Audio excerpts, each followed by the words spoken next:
Serikali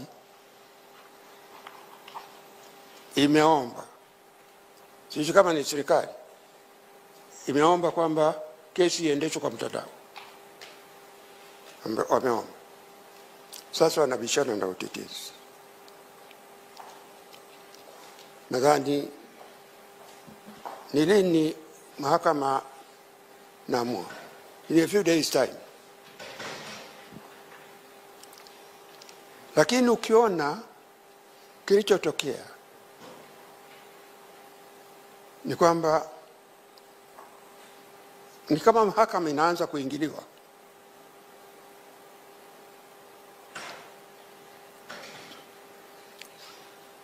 Siku chache zilizopita nilikuwa naangalia proceedings za bunge. Hakuta mwanasheria mkuu anazungumzia matumizi ya mtandao na kudefend matumizi ya. Hii kesi iko mahakamani. Kesi iko mahakamani. Mwanasheria mkuu anakwenda kuizungumzia kwenye bunge. Kisha nikamwona waziri wa mambo ya ndani na akieleza hasa sababu kwa nini wanataka kesi hii ifanywe kwa mtandao.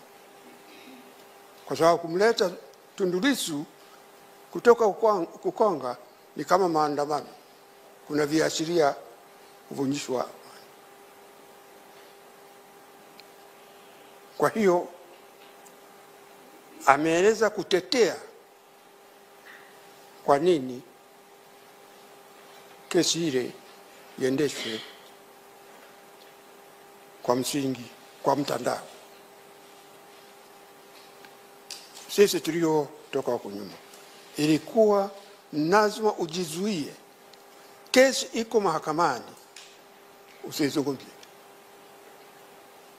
Hata kama angeulizwa mwanasheria mkuu, kama ni swala alikuwa ameulizwa, angejibu tu hili liko mahakamani, tusilizungumzie. Yeye amezungumzia. Maana yake nini? Ni kwamba serikali inatoa pressure, na katika hali hii ya uoga inawezekana hata mahakama ikasita, na ikifanya uamuzi inawezekana watu wasiamini imefanya uamuzi ule independently, kwamba kumekuwa na pressure. Amezungumza mwanasheria mkuu, amezungumza waziri wa mambo ya ndani. Mimi nasema iko huko mahakamani. Ya msingi unapoendesha kesi ni kuona haki inatendeka. Kwa hiyo vyote vile watakavyoamua huko mahakamani, itakavyoendeshwa ionekane haki inatendeka. Na haki sio upande wa serikali tu. Utaratibu wowote utakao tumika uwe ni wa haki, serikali ipate nafasi yake, mtuhumiwa apate nafasi yake. Na sheria zetu sijui kama zimebadilika. Kwa makosa makubwa, mtu akishtakiwa kama hana uwezo wa kuajiri wakili, si serikali inamlipia? Lazima apate wakili. Apate wakili. Na yule wakili awe na nafasi ya kushauriana na client wake. Kwa kesi kubwa kama hizi, kama mshtaki mtu kwa uhaini, ujua akipatikana na hatia ananyongwa. Kisha nasema uwe na utaratibu, yeye awe ndio observer, yuko gerezani, kesi inafanya mahakamani, hayuko pale ambapo anaweza kushauriana na wanasheria wake. ni lazima haki ya mshtakiwa izingatiwe.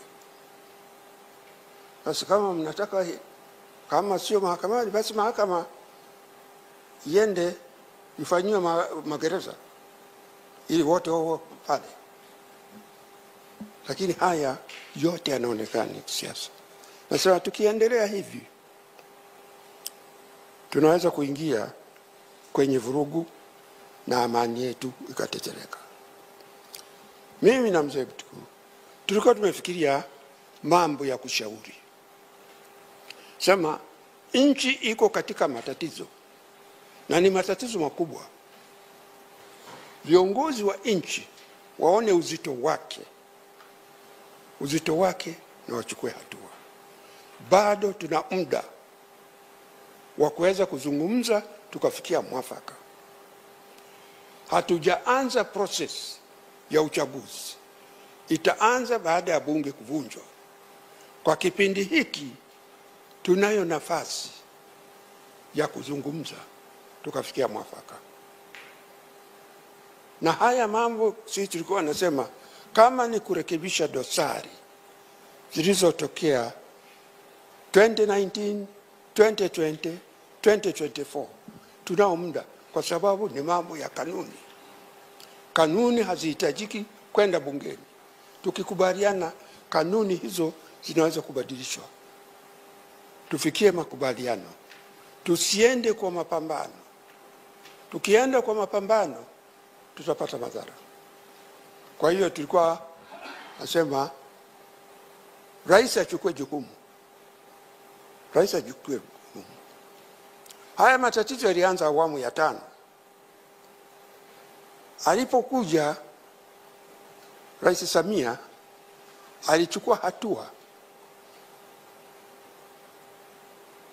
Maana shughuli za kisiasa zilikuwa zimefungiwa. Uhuru wa maoni ulikuwa mzuia. Akachukua hatua. Akakutanisha vyama vya siasa. Vikazungumza. Mpaka tukafika kwenye mapendekezo ya mkadara. Nchi ilikuwa imetulia. Sasa yanazuka haya. Bado anaweza kuona uzito wa jambo hili. Na kwamba maridhiano kahili ni muhimu. Naweza kawaita hasa wanaohusika. Serikali, CCM, Chadema, wakae tofauti zao. Kila upande ukubali kwamba inawezekana waache msimamo wao kwa kiwango. Kwa upande wa serikali, kwa upande wa CCM, kwa upande wa Chadema, waone tunafikia makubaliano gani ili tunakwenda kwenye uchaguzi bila matatizo. Tusipofanya hivyo, haya tuliyoyaona sasa hivi yataendelea. Sasa hivi kuna watu wanaodai wameumizwa kwa sababu ya mambo ya siasa. Tutaendelea kufika, kampeni imeanza. Serikali itasema polisi wasimamia amani, wadili na yote anayetaka isabu amani. Chadema wataendelea kusema no reform, no elections. Katika kampeni hiyo aina hiyo kutakuwa na migongano. Na migongano hiyo inaweza kuleta madhara kwa wananchi. Ni muhimu kama taifa tukakaa pamoja tuone tuweze kuepusha. Sisi tunaamini wakikaa muda tunao, kukiwa na political will tutapata solution. Na tulikuwa nasema watakapokutana wawe na watu wa kuwashauri.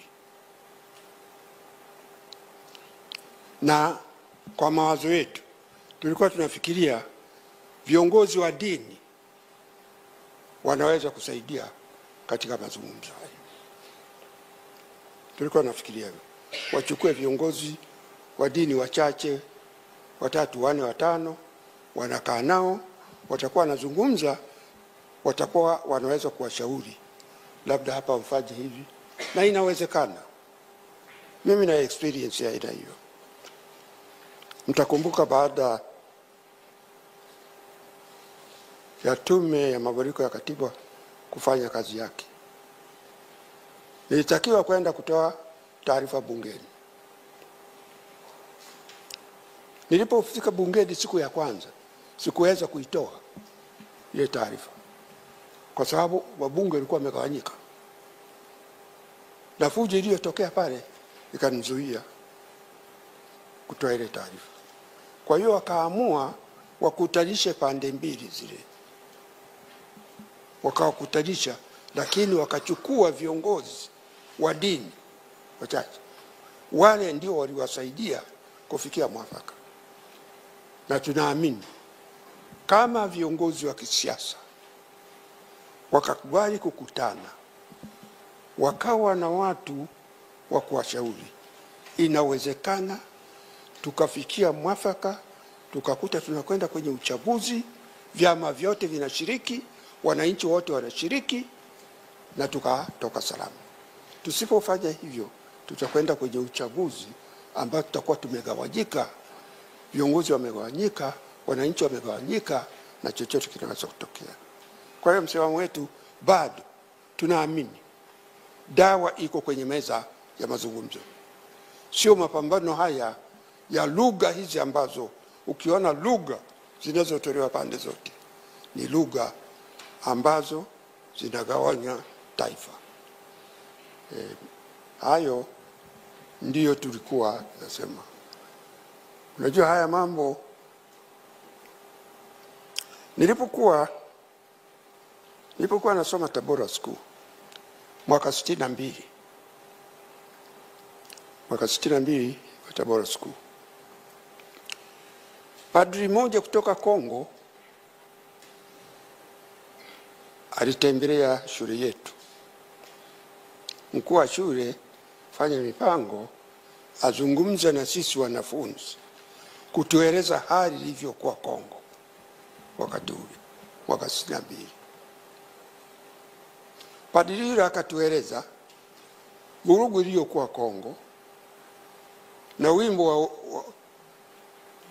uhuru, tumepata uhuru, wanafurahi tumepata uhuru, na nyimbo zingine zilikuwa very famous.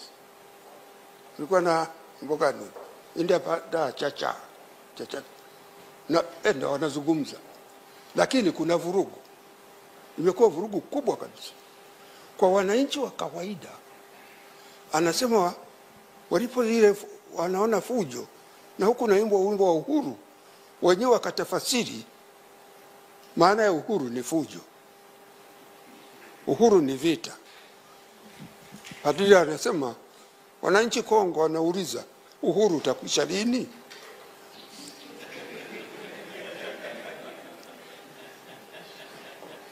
Sasa na hapa sisi tunaimba democracy. Nasema kila kitu democracy. Lakini tunayofanya yanawagawa wananchi, yanaleta mambo ambayo yanaleta woga kwa wananchi. Watu wanatekwa, watu wanapotea, na haya mambo haya wananchi wanakuwa na woga. Sio kama tuliona hiyo. Naomba tusije tukafika wakati mwananchi akaanza kuuliza demokrasi itakwisha lini. Asanteni.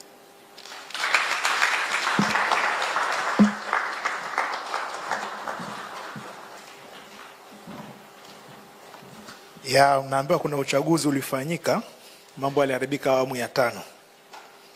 Kwa hiyo shida haijai kuwa katiba. Katiba ni shida ni political will. Kwamba kabla ya